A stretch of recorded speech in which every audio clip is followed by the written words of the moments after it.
Yes. So this is the first page here. Um, I don't know if you can see that. Yeah, should be able to see this.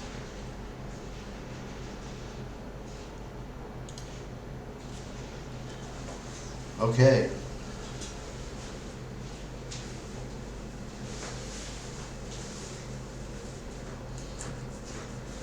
Has anybody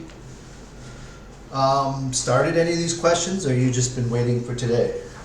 If you have started this already, give me a thumbs up. If you're waiting for today, just give me a thumbs down.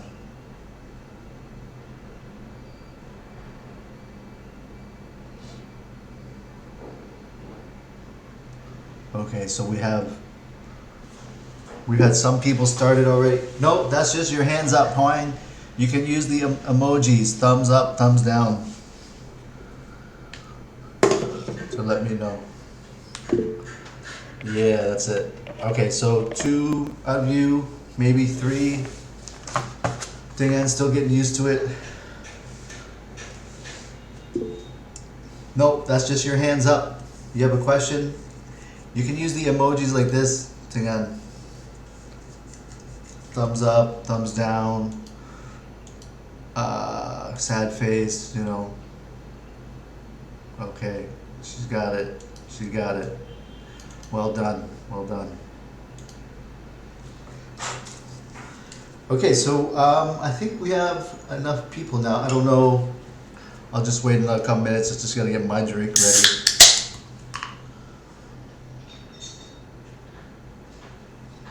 I know some of you guys will be busy tomorrow with your chemistry, but thanks for taking the time to do this. So you guys know our topics today will be circular motion and gravity and forces. So circular motion, I will also include satellite, because gravity and satellite motion, they kind of go hand in hand, meaning they always go together. Okay. Let me just set up here. Okay, so this first one, come on, my papers.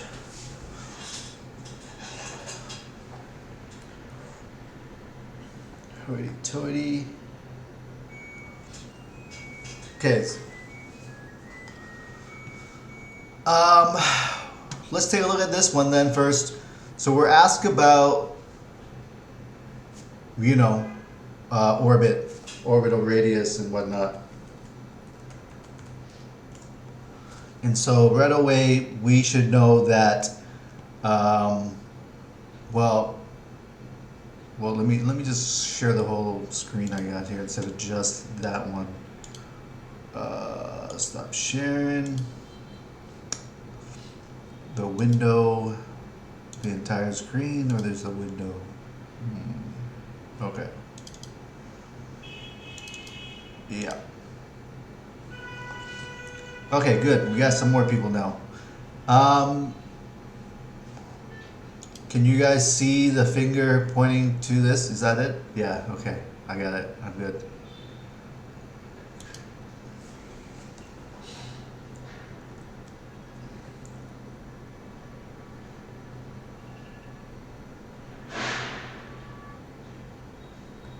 Let me just bring up my formula sheet. That's what I'm looking for, aren't I?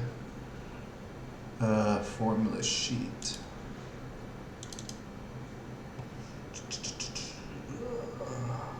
Where are we?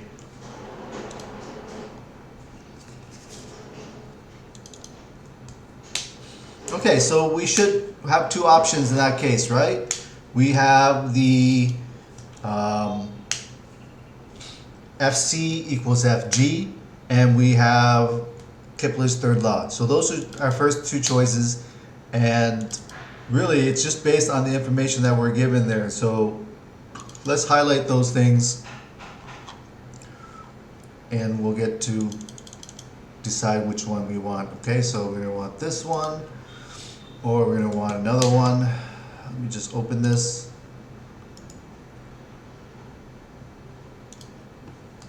Okay, so now with this one I can doodle on this one too. So we have 2 choices. We could probably even use that, but I don't think there's anything there for that. So we're gonna get this one, and we have centripetal force, this one, okay? And then the other one, a choice we have is Kepler's third law there. So let's take a look at our real choices, really. Okay, there we go. Okay, so from what we have here, I think it's pretty obvious what we should do. We have orbital radius, R, of the moon. Okay, so that's C's. We have determined the orders of Ganymede, whatever that is. So we know its orbit, its period. So there's the period of that one. We want to find its radius. Okay, so pretty easy. There we have this one, it's TC. So for us, you know, we want to use this equation because it has the two things that we know from one planet, one satellite, and also the period and what we want to find from the other one. Now you might be like, well, this whole equation has this whole thing, but as you know, guys, from this equation, it's the period of any satellite and its orbital radius, and if it's a common planet that will be orbited, then that ratio is equal to any one. So this one of C and R, this one of R's, that was kind of bad. Let me erase that. They will equal, that's a ratio, and that ratio, we don't have to use this part of it if we know the other ones. So we can just equate them like this. And that's what this question is, okay? Is exactly this. I'm not going to get further than this one because this one's kind of easy, and I want to get along to see the other questions really, okay?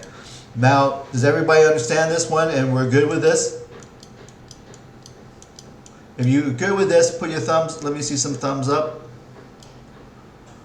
Yeah, okay. If you're not good with this and you wanted me to complete the question, put a thumbs down.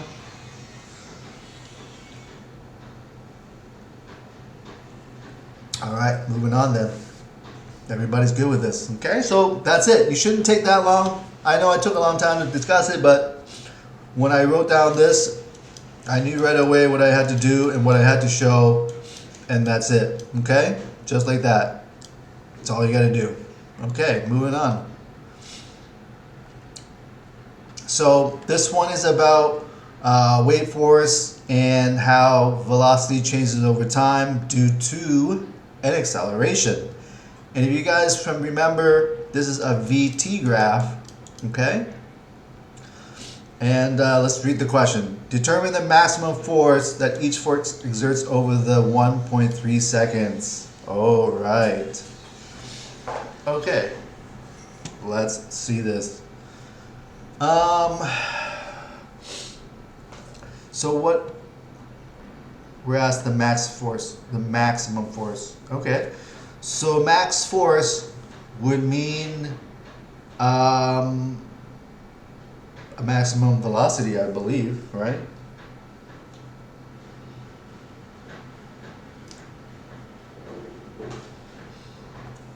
Okay, so forklift is living in two boxes. One is 225, the other one's 125. Applying force on each of the forks. Okay, and we know the total time. So there's time. We're going to change this to weight force. So we got to multiply by 9.8. We get something. We got to multiply this one by 9.8. Because remember, we're working with forces, so we need the weight force of these. Okay. Now, initially, it takes a little to live through. Okay, so what it's saying is that when we read the graph, it's saying there's an acceleration during this time, and then there's no acceleration because it's a flat line. For a VT graph, this is a positive acceleration, this is a negative acceleration. So here we're speeding up, we're not slowing down, we're just going a constant velocity and then we're slowing down.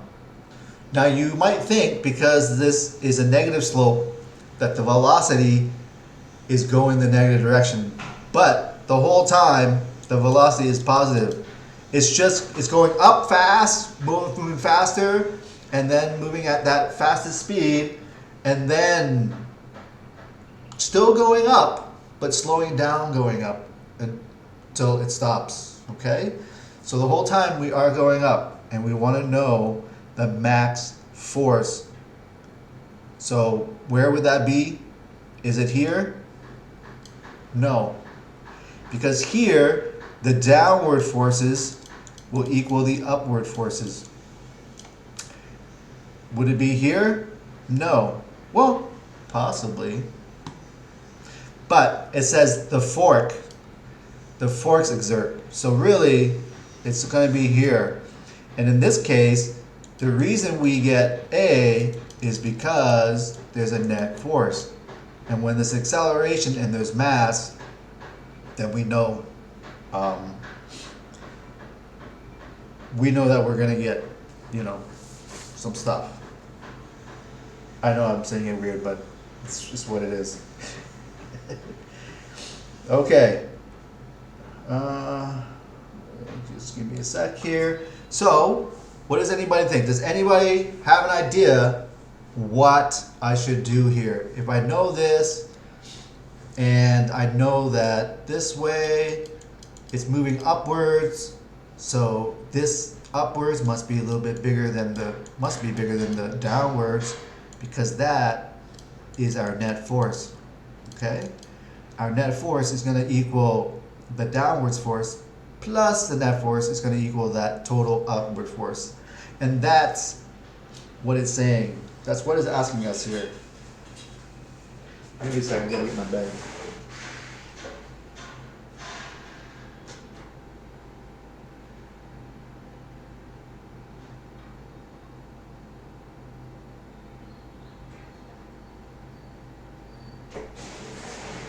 So if anybody has an idea what the next step is, please speak now. Speak now.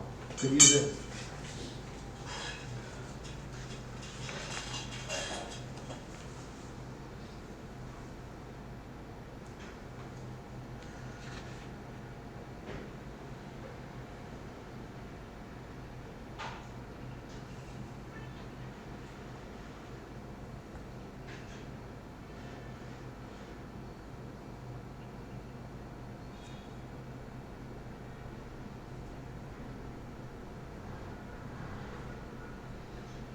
Has anybody done this question yet?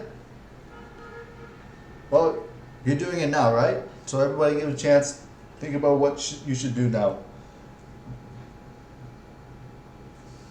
I don't know what the thumbs up means.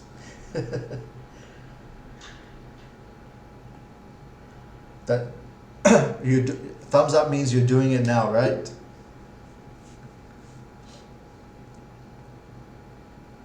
I do have a speaker, so you are welcome to say something. Don't be afraid. I am the one mainly talking, I guess.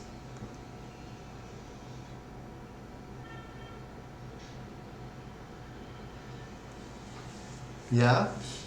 Okay, well, do you guys know that net force means sum of the forces, right? So sum of the forces is F net. But F net is also M times A, right? Okay, so what are the sum of our forces? We have two of these going up. So it's asking us for each fork.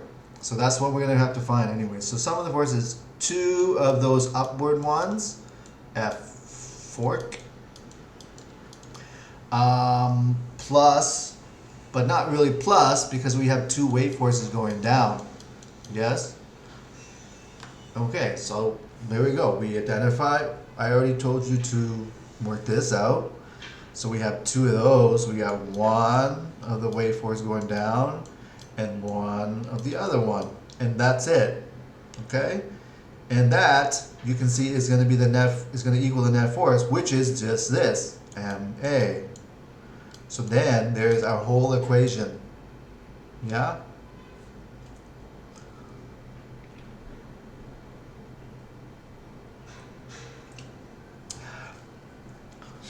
Is everybody good with this? If you're good with this and we should move on to the next one, give me a thumbs up. 1. Any questions then? Why I did it this way?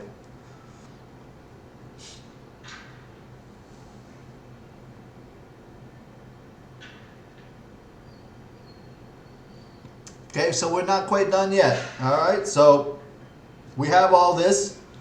We have our equation. Do we know the two? This is what we want to find, by the way. We want to find this one. Okay, do we know W1? Yes. Do we know this one? Yes. Do we know the mass that will be accelerated? Yes. Okay, so these are the, so the mass is these two added together. Okay, so I'm just going to write the numbers out. But we don't know A. We don't know A. But do we? Or do we know A? Well, we don't know A from the question up here, but we know A from this slope. Thank God we had the graph. Okay, so we already identify the greatest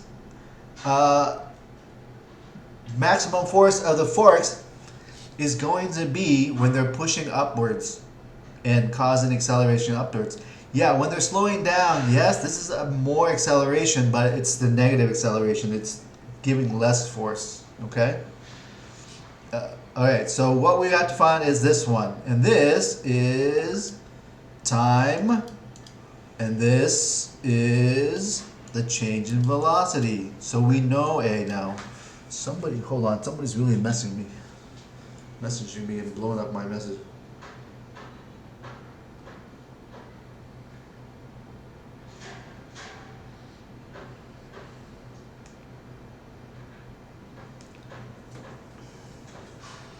So now we can fill in this part and find what that is. So A will be the change in velocity. We go from 0 to 1.2. So 1.2 minus 0. So V final minus V initial divided by the time. Okay, so it's going to be 1.2 divided by 0.6 for the time. And we get 2. So 1.2 divided by that is 2. So now, that's it. We're going to rearrange this equation to solve for just one fork. Okay? So that's going to be this. We have the 2 here. It's multiplying that, so it's going to be divided by 2. And then everything else up here is 125 times 9.8. That's going to come over. You see it's negative here. It's negative, so it's going to be plus over here. Plus this one, 225 times 9.8. And then we have the mass of the 2 plus the mass of the 2 times the acceleration. So that's 125, the total mass that's being accelerated, plus 225. And that's going to be times the acceleration. Okay? And then all that's going to be divided by 2, and then we should get our max. This should be, comes out to 2.07 times 10 to the power of 3, okay? By the way, I'm also recording this, and I will post the link to this video for YouTube after. Okay. So that's it. Can I move on to the next question now? Everybody good with this?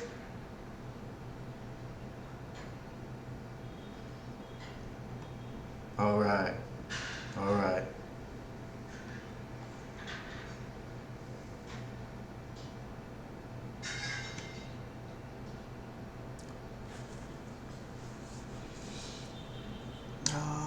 Okay, what we're asked to do, arrange the net acceleration of the ball up sections A, B, and C in the boxes below. So this one is going to be bigger than this one, bigger than this one. So this is the biggest, smallest one, the biggest net acceleration.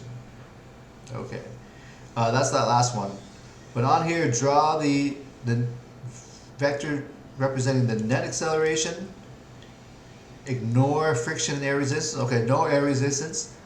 And draw a vector representing the net force acting ball at point D only. At point D only. Okay?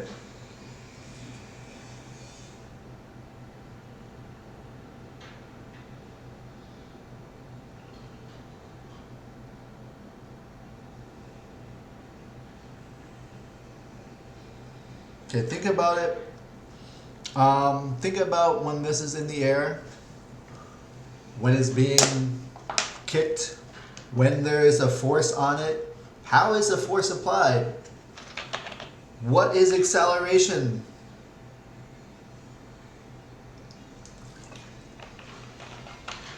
What is causing the acceleration? What do we know about things that are in the air? Remember, when something is kicked, it only can be kicked initially. That's a foot, by the way. Okay? That's a foot. And there's the knee. And there's the rest of the leg. So, when the ball is only kicked, that means the force is only applied at the beginning. Oh. That's fine.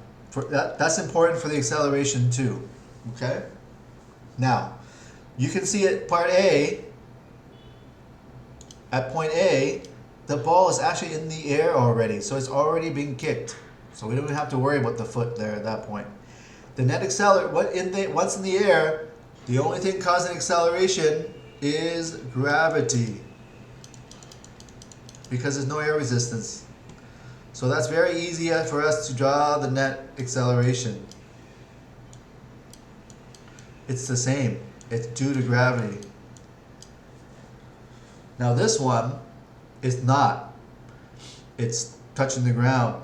So, and then just before that it goes back up. So that means something has to slow it down, stop it, and cause it to go upward.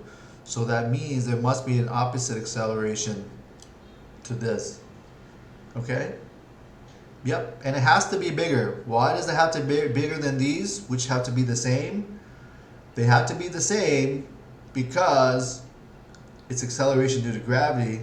So this is part A. Yeah. Oh, just A, B, and C. Okay, sorry, I didn't read the whole thing. I should have.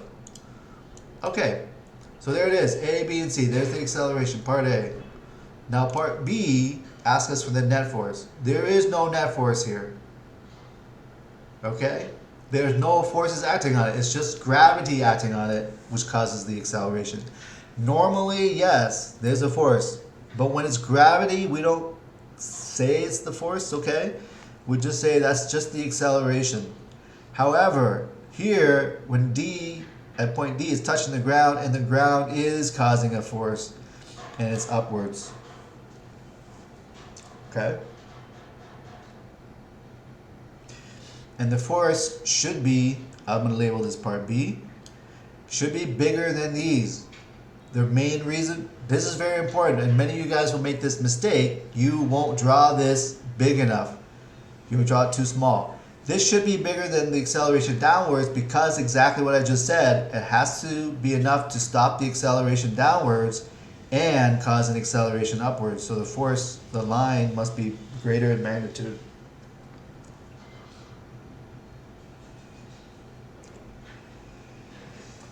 Okay, the last one. It has air resistance involved. Okay, good. There is air resistance.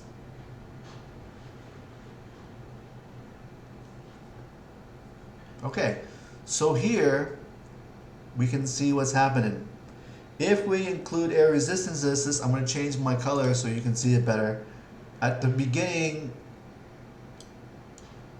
it's going to have air resistance this way. Here, at this point, it's going to have air resistance this way. And at this point, it has air resistance this way. Okay.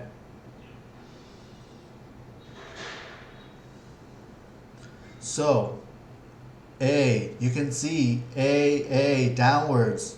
You can see that this one has a resistance due to air resistance, and gravitational forces are causing it to accelerate this way. So this is a net force, by the way, this air resistance, air. So that is going to cause an acceleration this way. And you can see that this is downwards and to the left, and this is downwards. So A downwards is pretty big. Big acceleration, net acceleration downwards. This one is to the left and down, so this is still going to be the same downwards, but because this is to the left and this is downwards, it won't have that extra downwards acceleration component as it did at A. So this one's medium. Why do I say medium? Because if you look at this one, the air resistance is pushing upwards on the ball because the direction is that way, so the air resistance is opposite. And now we can see there's some vertical acceleration due to that, and it's going to make this even smaller. It's going to reduce A, so this is small. See? That's why. So big, medium, small, all because of air resistance and how it adds its net force and therefore an acceleration, slowing the ball going upwards, not so much this way going upwards, and then slowing it going downwards. So therefore taking more time really to go downwards than upwards. Yes, that's right. Okay? So everybody should be good with that? Great. So really the answer to this should be A, B, and C. Okay, so that's what we got to look at. Again, we look at the forces, what direction they are, what forces are involved, and because air resistance is the net force, then that means it adds an acceleration already due to gravity. Okay, and that's what we have to consider in something like this. Okay, we're good? Oh, what happened to the airplane?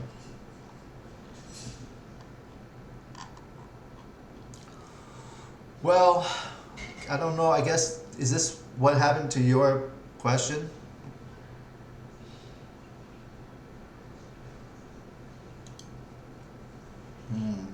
Okay, let me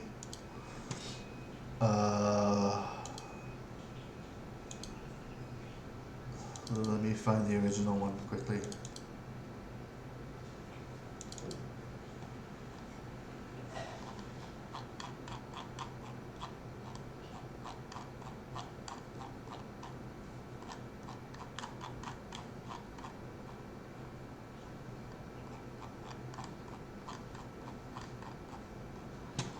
Yeah, looks like I meant to give you guys this one. I don't know what happened. So let's take a look at it now. Why can't it zoom in? Where's the zoom in button? Oh, this thing was hiding it. Okay. Oh, that's the wrong one.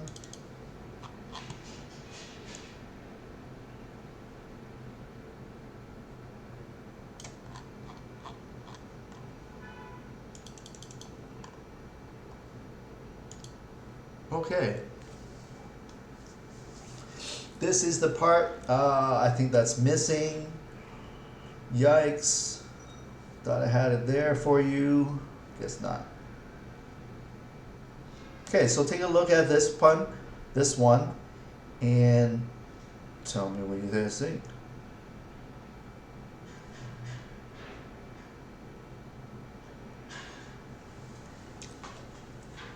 Again, we always try to, highlight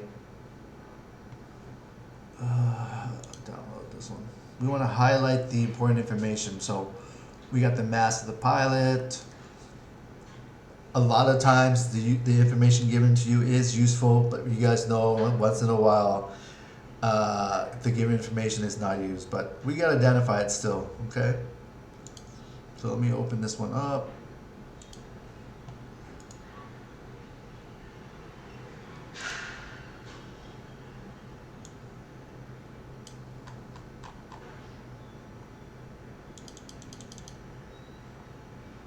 There we go. Okay, so we have this small m. We have pilot is playing a horizontal circle path of radius horizontal. Okay, radius t. Time, okay, t to complete the revolution means one circle.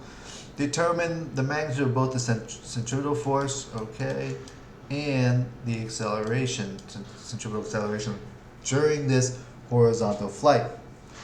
Okay, so this is a horizontal. Well,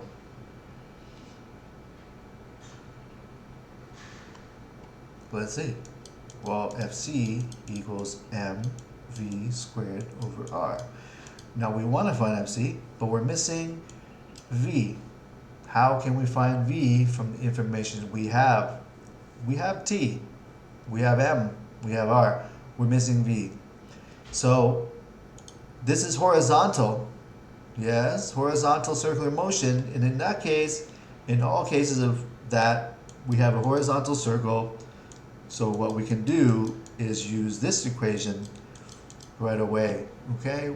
From our formula sheet, we have that. It's right here, somewhere in up here, and we can use that, okay? Okay. Yeah. Once we get that, then we're going to use the R for this, you know, to pi 9,000 meters, because it should be in meters and time is in seconds. So we have 9 kilometers, we have seconds, so we need to change kilometers to meters, and we get that. Please do not forget to convert your units. You can work this out. I think this works out. 107.7. You don't have to round yet until the final answer. So we get that. We're going to put in our equation 75 kilograms, 1077 squared over the radius, which is 9,000. Okay? And we end up with some answer. And once we get that answer, 96.7 newtons, we have to find the second part, which is the centripetal acceleration. Well, Fc equals let me undo that, because we're really supposed to find A, right? We know the net force equation, and it works with acceleration too. Centripetal acceleration and centripetal force. Okay? Just like our Newton's second law equation, net force equals m times A, you can do it like this too. So that's what we end up with, 96.7 over 75, and we get our acceleration. Okay?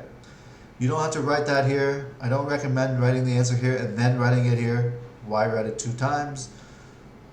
Just write it here. I just did it for you guys. Okay, so that's it. When we have horizontal circular motion, you notice how I underlined that important word, and that made me realize, oh, okay, it's orbiting horizontally. I can use this for most situations. This is for horizontal circular motion. All right. So we move to part. Mr. Colin, Yes. can we use that formula for the vertical motion, or it just used for horizontal motion? Um, I can't remember if we ever use this for vertical. It's not impossible, okay? It's not impossible, but usually, you know, in space, especially in space, there is no vertical or horizontal. Do you understand what I mean? And in most cases, it's going to be a satellite that's in space. If it's a vertical one, we would not use this anyways. We would be using FC equals, you know, our whatever, our attention or our reaction force, right? One of those equations. No, you could use it if it's possible. However, the velocity is never constant for vertical. Do you know what I mean?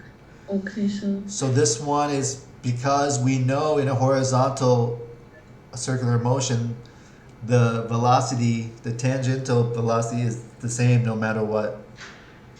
Do you understand? yes, yes. Okay. Thank you. Yep. So yeah, I guess in your answer, the answer to your question is yeah. Really should only use this for horizontal. I think in most horizontal questions, it's the only time we use this. I can't remember everything though. Okay, good question. But that mainly because the velocity is constant for horizontal. B. Determine the angle that the plane must bank to achieve this horizontal flight. So the airplane must bank like this, right? It's flying. It's a flying shark. I don't know. It's an airplane. So what is that angle at which it must bank? So we have this imaginary horizontal line. Okay, well, again, how could we ever get something like this? What do we need to know? First of all, we know this. We know a force, we know a couple of forces already, right? And whenever you do these things, you know, if it's a string going around a horizontal, you know, we always have the tension and we have the wave force, right? And we have FC. Same thing here. There's no tension here, but we have FC. Let me just choose a different color here. We have FC. So again, I'm identifying forces. Almost every single question we do, doesn't matter what it is, we end up having to identify forces to help us. And you can see they're perpendicular to each other. Perpendicular. And you can see that the airplane would have a lift force that way. Now, we're not going to use this, but it's important you know this because these three things would make a right angled triangle. And if that is true, you know, if they make a right angled triangle, that's why we draw a vector diagram. Oh, okay, wave force is like this. My FC is like this.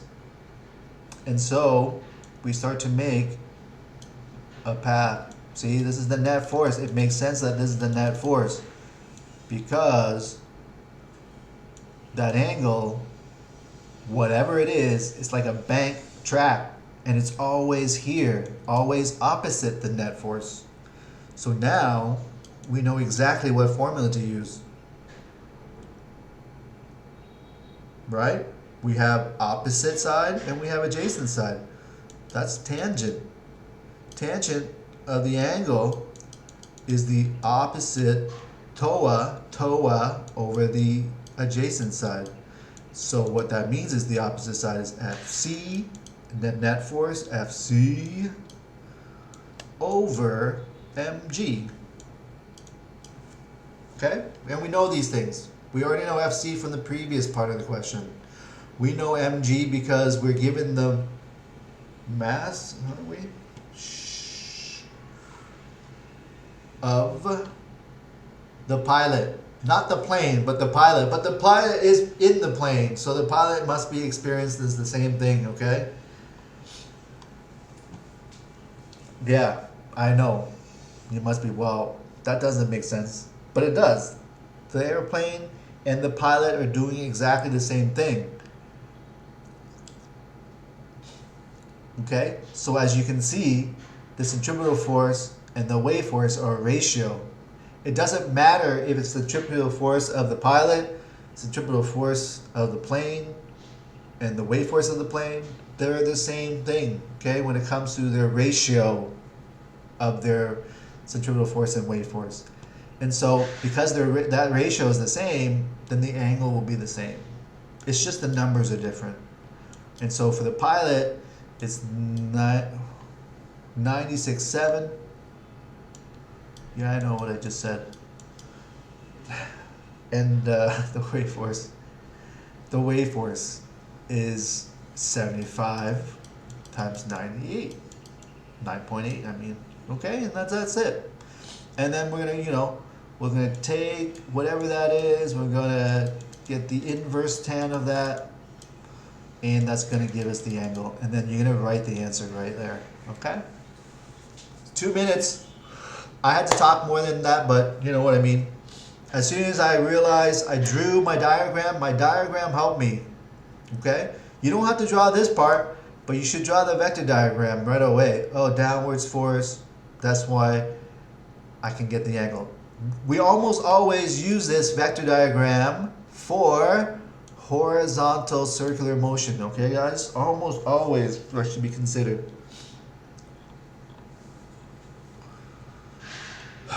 Okay, I don't know what the angle is. You guys can figure it out. Okay, can I move? Is that good, everyone? We're gonna do this last one. And then I'm gonna take a little break because I can only talk for so long. And then we'll come back, okay? So it's part C. Is there a part D? No, just a part C. Okay, great. Okay. As part of the descent of the plane, if you guys don't know what it means, okay, there's two words: ascent. D, that's a C, that's an E. Yeah, I know. Descent, ascent. If you guys are not sure which one's which, down is D. Descent is down. Down, D. It almost goes together. Ascent. I don't know. Altitude, that means go up, okay? A goes up. You know what A looks like if you write the capital? It looks like a mountain, doesn't it? It looks like you gotta go up the mountain. Whereas the D is like a slide and you go down the slide. You know what I mean? Come on, guys. Just think of some mnemonics. These are called mnemonics. If you're not good with vocabulary, you make pictures in your head. Oh, ascent is up because it's like climbing a mountain. And then D is down because you fell down the other side. D. Okay? Yeah. I know A also has the other side, but let's not think about that part. Well, you can't really climb straight up a mountain. I wouldn't. So descent means goes down, blah, blah, blah. It follows this circular motion descent, has a radius. Okay, I'm just going to do this fast. This is what you should do, okay? You can time me, I don't know, starting now. So R, this is how fast you should do. There's the velocity. Determine the apparent weight. Okay, so we're at the bottom. FC equals R minus mg. I know right away because I'm just going to draw this real quick. Okay, great. Guess what? Do I know FC? No, it's okay. But I'm just going to rearrange this. This is a different FC. This is a different velocity, as you guys can see. So FC is going to be different. I'm talking way too much. All right, so that's going to move over. It's plus, and the apparent, remember when it says apparent weight means how much does he feel he is? Depending on the gravity or the reaction, the normal force that he's affecting him. Okay, so FC is mass, V squared over R. Yes, you can see this M twice, so 75. You can do this your way or my way, I don't care. 116 squared, don't forget to square, divided by 1,300 meters. You need to convert, plus 75 times 9.8. That's it. Okay, there it is. That's how much he feels he weighs. Is everybody good with this? This should be the easy one.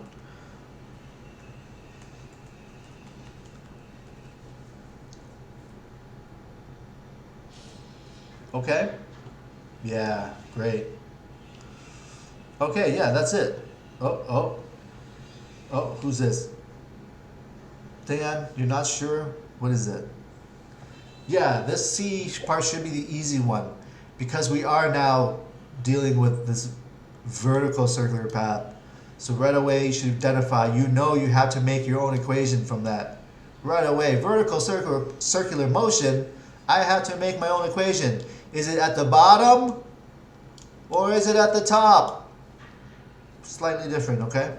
All right, is it tension or reaction force? Well, he's in the plane is touching his butt. It's a reaction force.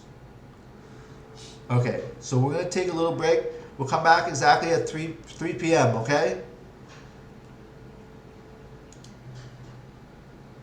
Yeah, that's good. Good thumbs up, everybody. Yep.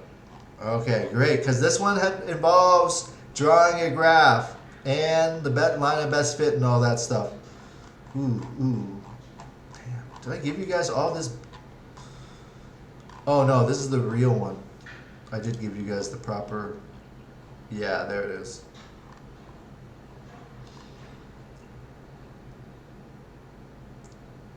Didn't I?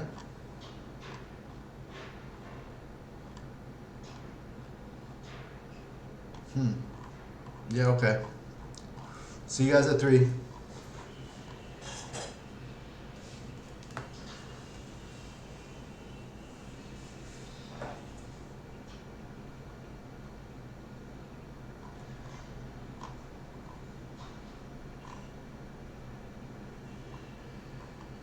I supposed to do this one?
Okay, guys, you guys back?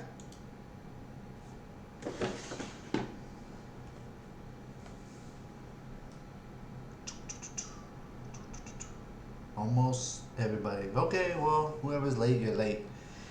All right, so I believe I'm just gonna skip the projectile motion one until if we have enough time, I'll come back to it. The one with not this one, that one, the discs one. So what I'm going to do is start on this part here. This is from semester 2. It's the same type of question. So number 3, page 5, that one. Okay, so we're asked to find the angle here and then the period for this. Okay, so again, it's horizontal circular motion. A lot of the times you can get this from using trigonometry. Yep, so let's find the angle. Here we have the hypotenuse there, hypotenuse and the opposite side of the angle. So what we want is sine of the angle. So we're gonna get that inverse sine. Oops, oh my God, what are you doing here? So inverse sine is going to be opposite over adjacent, hypotenuse. So from my calculator, what do I got? I got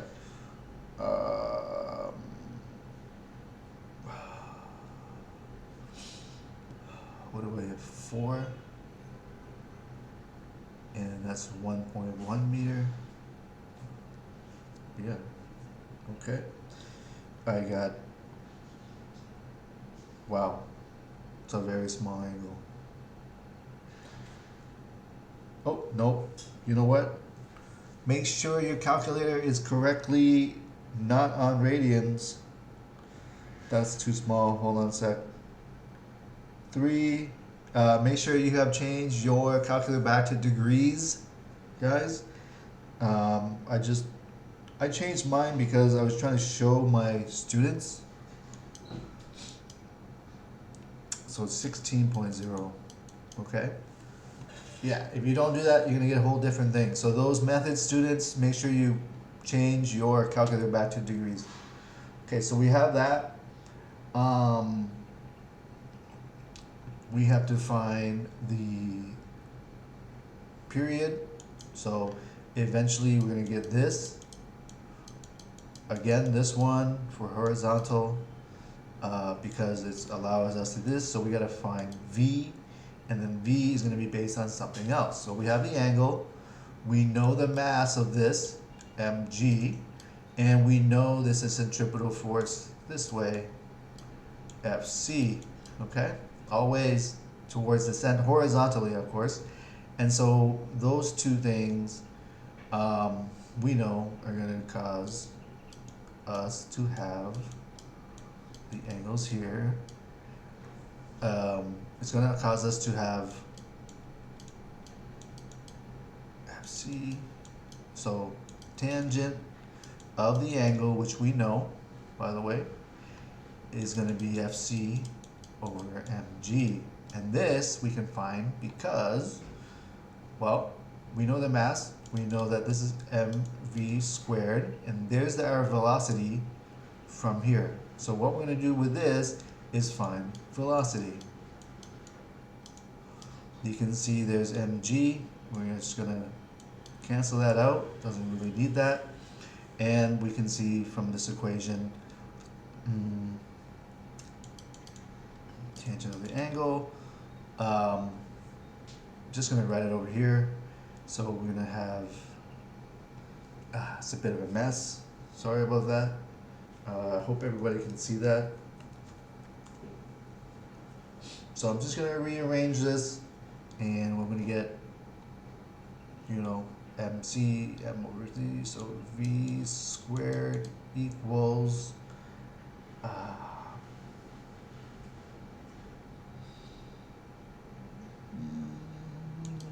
10, 16 times R divided by G, right?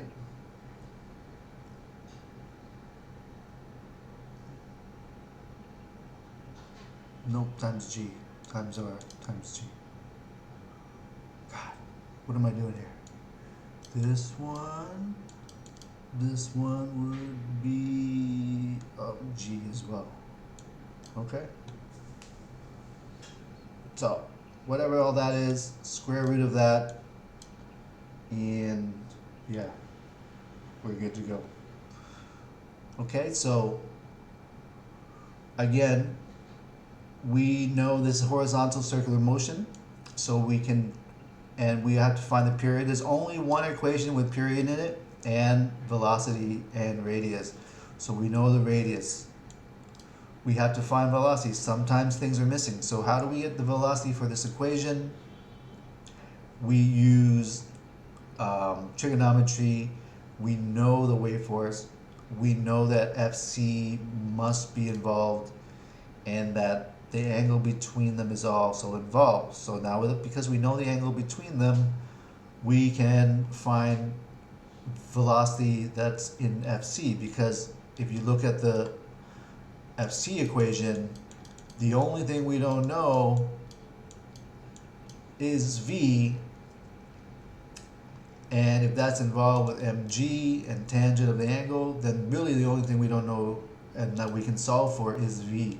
And once we get V from that equation, we put it back into our tangent equation, our period and velocity equation, and we get the period, okay? And so there's our angle 16.0, and for this you should get a total of 3.93 seconds, okay? Once you put in all the values. Everybody good with this? If you need a follow-up question, raise your hand. Nope, nobody. Okay. All right. Let's move on to this one.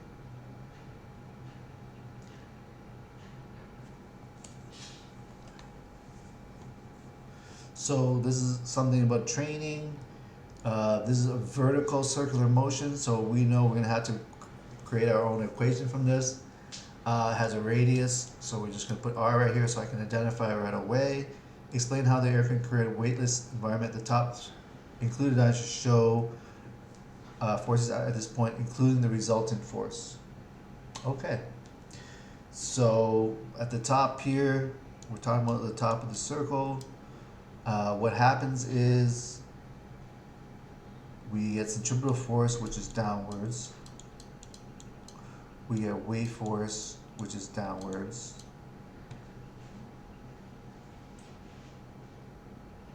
Okay. And if you draw those, I didn't draw mine carefully enough, but the wave force is equal, centripetal force is equal to the wave force. Okay? What does that mean? That means any reaction force equals to 0 when Fc equals mg, right? Because in this, at top of the equation, what we should have is Fc equals mg minus r. But if there is no r, then Fc equals mg, just like we said. Okay? If that's 0, then there is no component for that. And so that's when we get a weightlessness environment, when the centripetal force is totally dependent on the wave force. Okay? And then the reaction force, or the normal force, equals 0, then that means then the normal force is 0. Right? If there is no reaction force, then normal force is 0, and we feel weightlessness, hence weightlessness.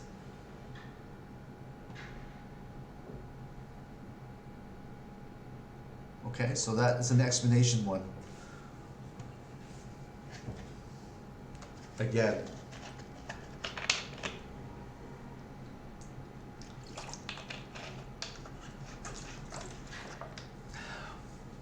you could include a diagram just to show the forces of centripetal. The centripetal force is based on the weight force, and show no reaction, and R equals 0.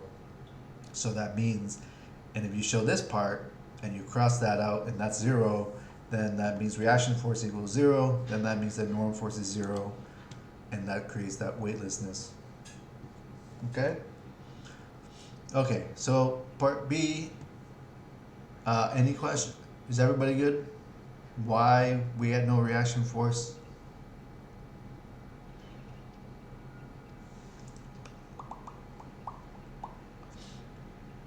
So we may not totally understand why, but if you can show that the centripetal force is equal to the wave force, the wave force, then it's the wave force that is totally giving the centripetal force its force, the net force. Okay. All right. So velocity at the to simulate weightlessness at the top. Okay, so again, at the top, to be weightless, we gotta have 0 reaction force. Okay, so that means the reaction force equals 0 equals Fc minus mg. They equal each other, and they have to subtract. One has to subtract the other to be equal to 0, right? So there's our equation. If we do this, then Fc equals mg, and we just replace this, and what we end up is we don't need the mass of the airplane, because you'll see it doesn't include that in the question. There's no mass. It's okay. Come up with your equation. You might find the mass is not necessary. It equals both sides, and then can be canceled out. So V equals the square root of R times G. Okay, and that we have the radius. So the square root of 4.13 times gravity, and then that is V.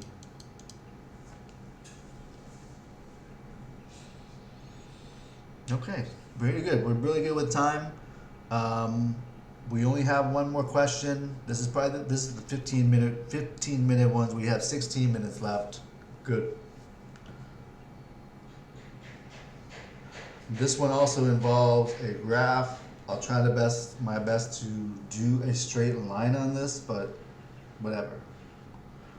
So this is talking about a bobsled. Doesn't matter what a bobsled is. We know, though, there's a track, and we know it's a bank turn, and we know there's an angle. So there's the angle. We need the radius. So we're gonna, that one we need. Bank track, okay. Angle we need, and the radius we need. Good. Some physics collect data to investigation between the velocity versus the radius on one of these bank track. There's a relationship V, R, and angle, and it's according to this. Okay, great. This equation, if you look carefully, is going to be this over mg. See? It's just taken that out, and it's just moved it like that. Okay? It just moved the g up there, and then that's what it looks like without the mass. That's all. Okay? That is just Fc over mg. Okay, and there's the bobsled, there's the radius, the horizontal radius, and we know all that stuff now. Explain how the motion of the bobsled changes on the as V increases. Okay, well, the angle doesn't change here, right? The angle doesn't change. So, what does that mean? Well, that means if you go too fast, what happens is it can no longer maintain the horizontal, or at least the horizontal radius, because it will start moving up more. centrifugal force, meaning the velocity starts to push it up the hill because it can no longer safely go around that radius. The radius will increase then. So what happens is if it moves up the hill, the radius will increase. Because the velocity increases, guess what? The radius will increase. Okay, the velocity causes it to go up the bank because there's no longer enough angle to keep it in the same radius. Okay, if the velocity were to go down, well then the radius will go down too because it would slide down the hill. There's not enough velocity to keep it at that height or the radius really. Okay.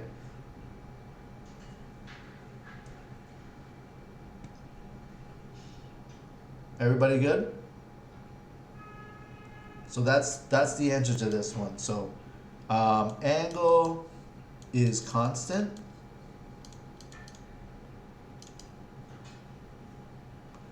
So if V increases, R increases as this, right?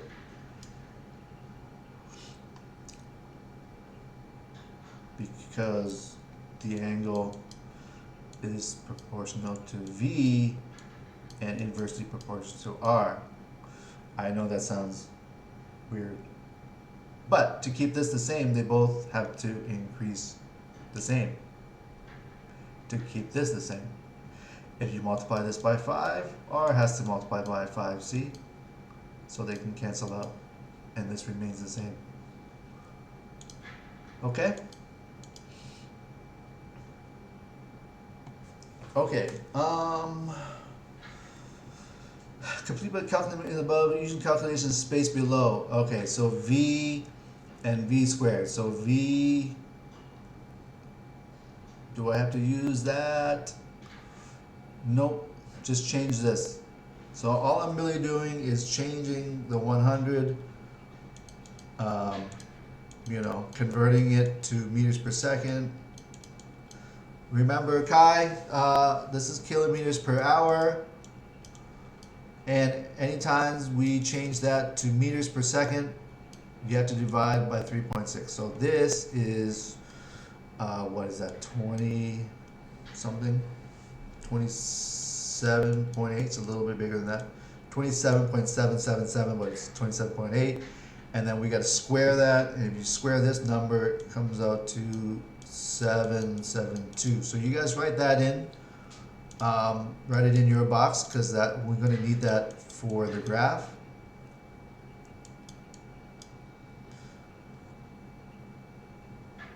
Okay, so that's it. I'm just going to do that. 3.6, yeah, and then that, whatever that is, squared. Okay, plot R against V squared. Place R on the y-axis. Now, when we do this, there's R, and there is its unit. We write all this as the label, and V squared. And then we write all this as the label. This is the X, and this is the Y on the right. Okay.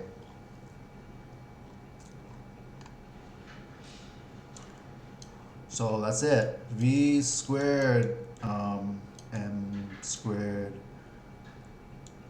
S. I believe that's it. Yep. And then over here, R, M. Okay. And I think the biggest, we look at the biggest values of R is just over 300. Okay, it's from 2 something. Alright, whatever. The graph is not going to be quite that great. And then this one, the biggest is 120 and the lowest 95.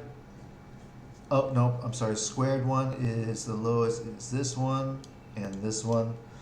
So, if you ever do this, you can do like this if you guys know how to do that, okay? And what happens is, it says there's more to the graph, but we're not showing it because it's too much. So what we're going to do is we're going to start instead of starting at, you know, 0 and there's 95, we're going to start at just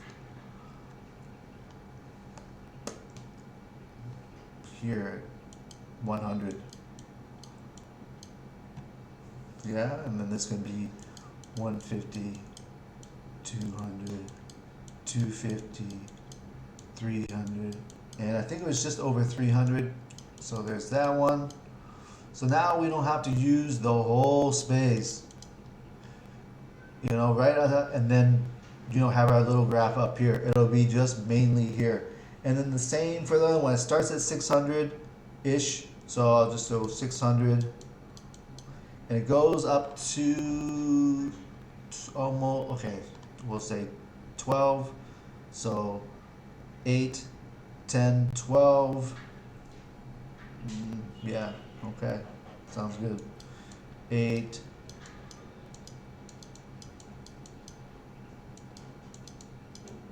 Okay, then our graph will fit right in here somewhere. Okay, you could do 7, 8, 9, 10, 11, 12. Oh yeah, that actually fits better.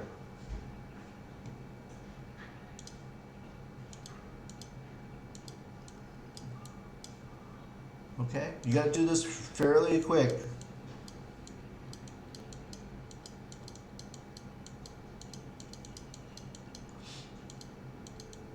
I probably should have wrote that up here more, but anyways. Okay, and there's the 1200. I'm going to do that.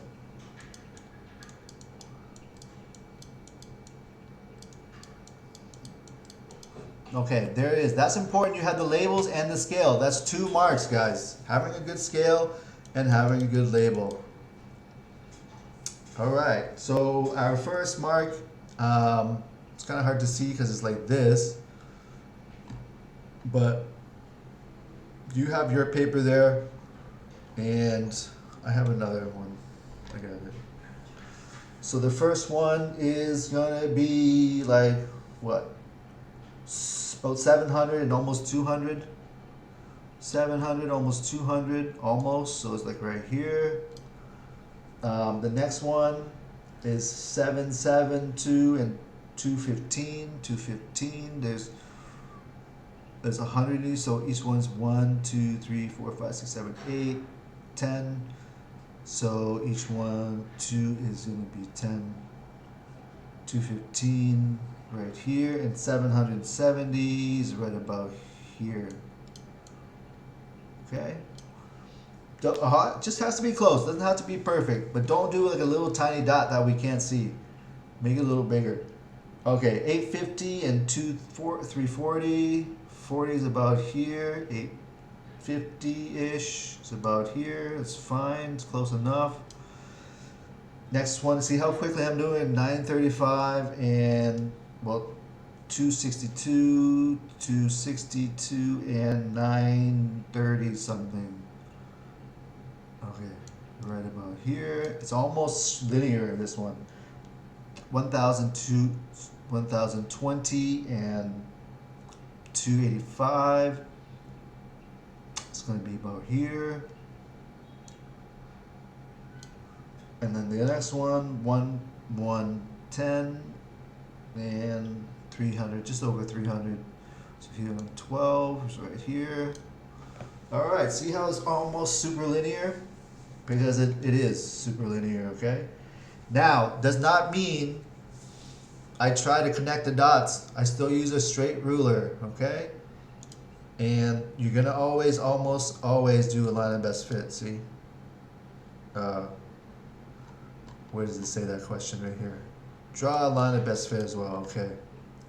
So I'm gonna do that, make sure my ruler, it passes through everything evenly. Doesn't have to touch them, but it does have to pass through, equally the same number above, 1, 2, 3, same number below. See, that one's kind of easy. Well, it's not super straight, but you know what I mean. So that's it. I passed it through all the way to the vertical line and off here a little bit. That's fine. Okay. Now, That can be quite quick to do. It should only be 5 minutes to do, okay? All right. Now calculate the gradient of best fit. I have to choose two good lines. This one's a good one. It's right on that one. And I don't know. This one's good too. So I'm just gonna draw my triangle. You need this. So vertically, it's from 300 to 160. So 160 to 300 is 140. And this one is from 600 to 1,000 point 60. Okay? That's it. That's how I show my 2 points. This one, I mean, I should really do that, but you know what I mean. 150 height, and then this one is 600, and this one's 160. Okay. Okay? That's it. All right. Gradient equals the second y minus the first y divided by, is that 160? I'm sorry, that's 160. So that's 140, 160, 160. And then this one's 1,060 minus 600. And it should be, you know, about that, about whatever this gradient is.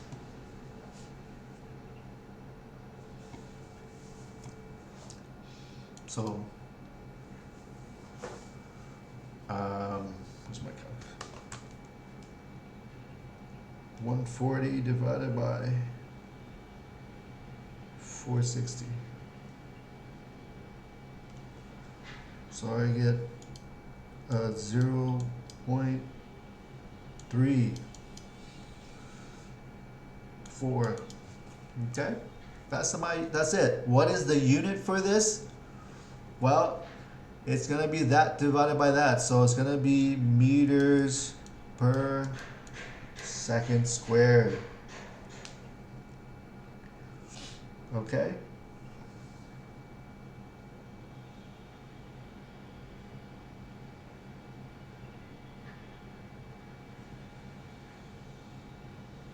Oh, no, it's divided.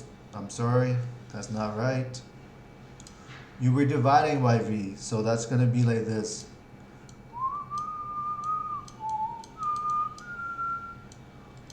Right? So we get rid of this one.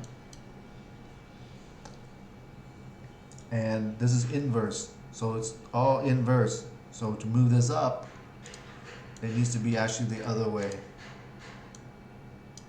Oop. So this is all inverse. So it's going to be s squared m negative 1. Yeah? Because when we move this up, you see this becomes positive, that becomes negative. Okay? Careful with that one. That's a tough one. Okay. Everybody good with that? You see how you did it? Did everyone successfully draw their graph? It's good to practice, guys. Something like the graph, you need to practice multiple times to do it fast. What does that mean, Dan? You're amazed? You're shocked? She doesn't know. So fast, yeah. So fast. But that's how fast you need to make this graph, okay? Okay. Okay, but you know how to do the gradient, yes? Okay, so we use this gradient to find experimental for G due to the gravity of Earth. All right, yay. Well, we know, we gotta go back to the equation they gave us, I think.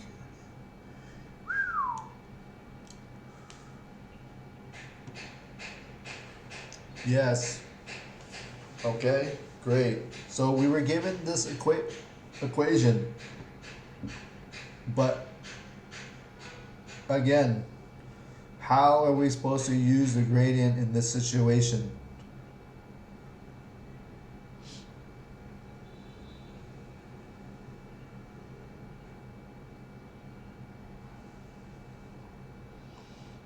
So we got this.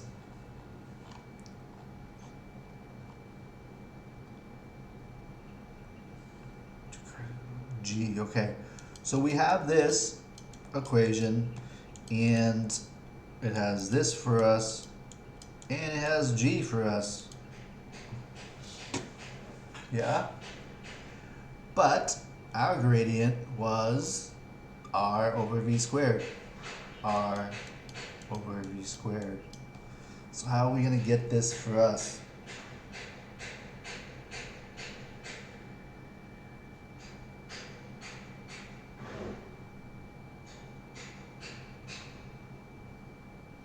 Well, if this equals the gradient, if you move this over, you see what you get is R is over here and V becomes V on top.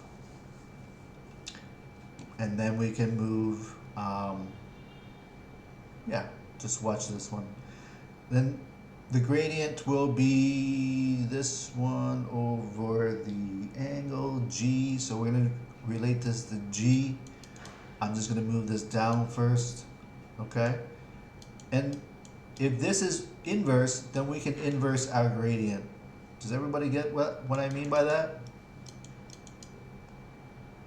Yeah? So we separate these two, okay? We're going to separate these two. And what we end up getting is 1 over tangent. And then we can inverse our gradient to fill this in, right? Because our gradient is this. And that equals 0.304. But if we inverse this,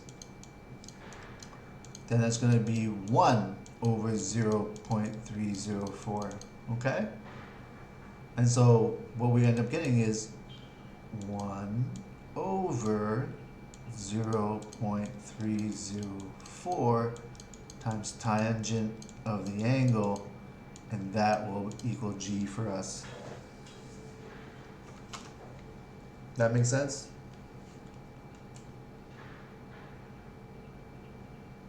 Okay. The equation has G, and the equation has the two variables we use to find the gradient, but the gradient was opposite to this. It was R over V squared. And that's the value we got for R over V squared was this value. So if the equation has it in the opposite way, then that's what we do with our number. We just inverse it. We put 1 over that number, and then we can flip the two variables. I know this is kind of the math you weren't expecting, but sometimes to fit this into the equation we're given, we have to do that. And I think if you work this out, it comes out to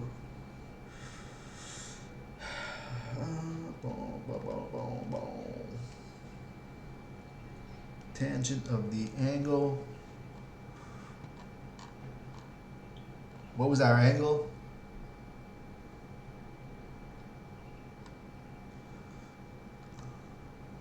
$20.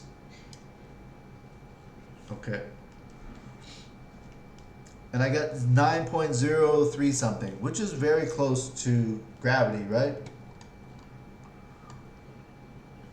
9.04. Okay?